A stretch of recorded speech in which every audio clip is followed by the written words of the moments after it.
here, Shakespeareschin, and I've got apples coming out of my ears. So let's do something with them. Let's make some apple spiral pastries.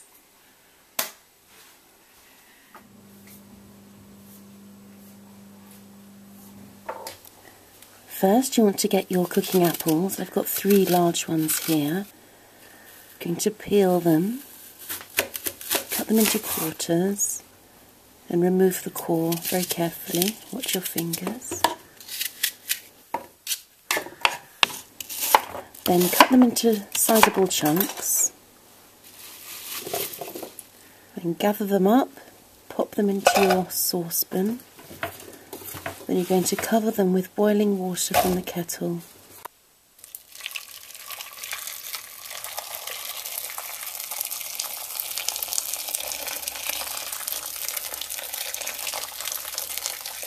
Just until they start to float.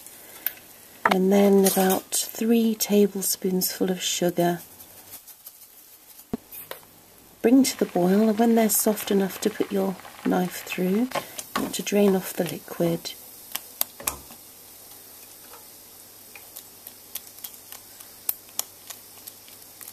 And get some puff pastry, roll it out nicely, then trim off the edges to form a square shape or a large rectangle, and I'm going to cut this large piece in half and do it in two pieces. So put one half away for the moment to do after this one.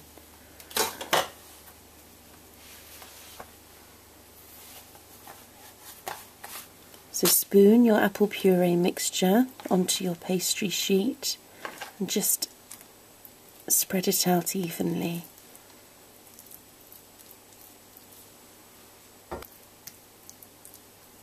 Make sure it's cooled by the time you do this.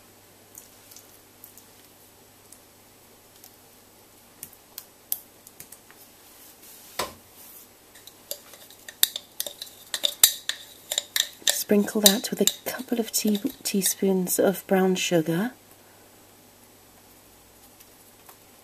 Using a spoon here, but it's actually easier to just pick it up and crumble it over.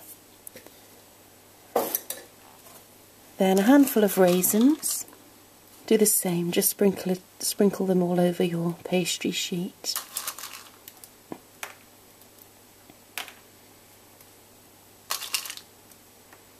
Then some ground cinnamon, a light dusting of that over your pastry, and then very carefully just begin to curl over the edge of your pastry. Just gather it up with your fingertips and then ease it over. You have to be very delicate because of the puree in this. It wants to squish out and wobble around, so just be very careful. Ease it all across.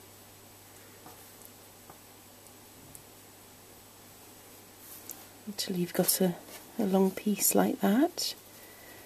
Trim off the rough end. And then cut into about centimetre wide rounds. Put a piece of greaseproof paper onto a baking sheet. And then evenly space your spirals sideways down.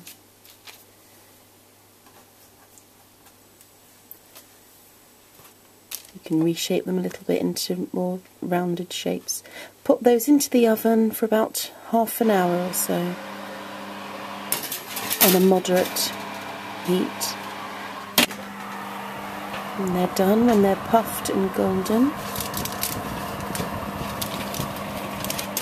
like that.